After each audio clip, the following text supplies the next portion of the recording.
Assalamualaikum warahmatullahi wabarakatuh. Baiklah, nama saya Putri Wedari. Saya kelas 5I Administrasi Negara.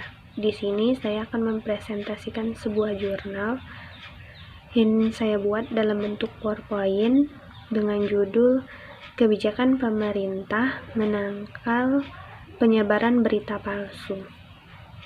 Beberapa waktu belakangan ini maraknya penyebaran berita palsu atau fake news, atau yang biasa sering kita dengar dengan istilah hoax, melalui jejaring media sosial online semakin sangat mengkhawatirkan. Mengapa dikatakan semakin sangat mengkhawatirkan? Karena penyebaran berita palsu ini akan menimbulkan beberapa dampak negatif pada masyarakat. Sangat banyak sekali dampak negatifnya. Penyebaran berita palsu ini tidak cuma membodohi masyarakat dengan sajian informasi yang tidak benar. Namun, tindakan ini juga dipakai oleh beberapa pihak tertentu untuk menghasut atau memecah belahkan masyarakat. Dikhawatirkan jika hal ini terus-menerus terjadi, maka akan memecah belahkan atau membahayakan persatuan bangsa Indonesia. Beberapa media utama di tanah air seperti Surat Kabar Kompas dan The Jakarta Post mengatakan dalam pemberitaannya bahwa Indonesia, yang merupakan negara demokrasi terbesar ketiga di dunia setelah India dan Amerika Serikat, mengalami permasalahan yang sangat besar dalam penyebaran berita palsu. Seperti dalam salah satu pernyataan media massa, Menteri Komunikasi dan Informasi Rudiantara mengatakan bahwa penyebaran berita palsu di media sosial semakin hari semakin parah, dan jika hal ini terjadi sepanjang hari, maka akan menimbulkan dampak yang sangat besar. Oleh karena itu, jika masalah ini dapat diatasi dengan cepat, maka akan semakin baik. Selanjutnya yaitu metode penelitian. Dalam jurnal ini, peneliti menggunakan metode konten analisis atas laporan pemberitaan media terkait penyebaran berita palsu. Konten dalam istilah analisis konten adalah isi, sedangkan konten analisis memiliki arti yaitu analisa atas isi yang terkandung dalam sebuah pesan. Analisis konten dapat dilihat sebagai metode analisis yang dimana isi sebuah pesan dapat membentuk dasar untuk membuat suatu kesimpulan dari pesan tersebut. Jadi, konten analisis di sini merupakan teknik untuk membuat sebuah kesimpulan itu dengan mengidentifikasikan karakteristik sebuah isi pesan dengan secara sistematis. Selanjutnya yaitu kebijakan yang dilakukan pemerintah untuk mengurangi penyebaran berita palsu.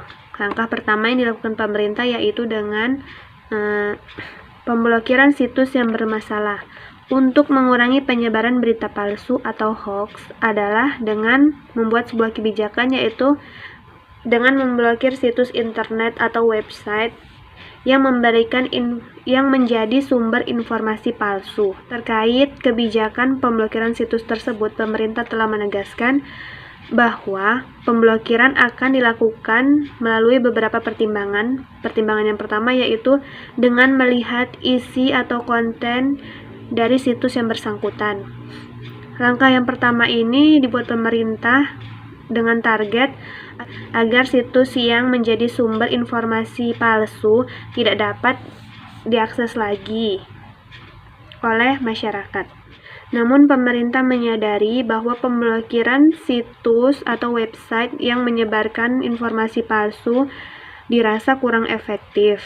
Jadi pemerintah membuat kebijakan yang baru. Langkah kedua yang dilakukan pemerintah yaitu dengan melakukan pembentukan Badan Siber Nasional. Pembentukan Badan Siber Nasional bertujuan untuk memayungi atau melindungi segala kegiatan siber nasional untuk menekankan penyebaran berita hoax, meningkatkan pertahanan keamanan, dan menertibkan perdagangan elektronik. Hal ini disampaikan oleh Menteri Koordinator Politik, Hukum, dan Keamanan Wiranto.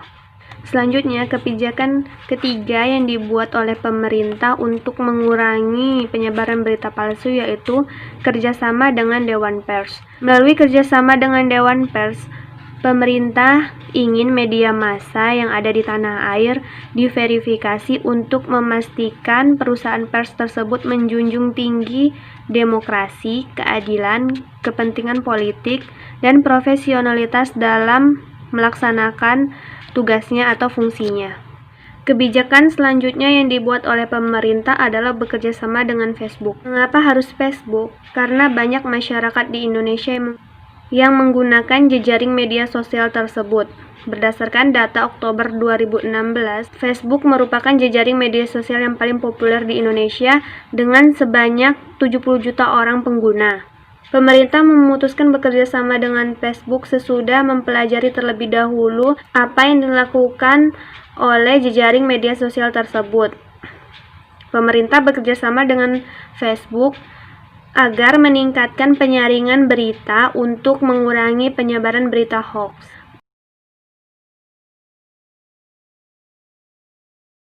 Baiklah, sekian presentasi dari saya.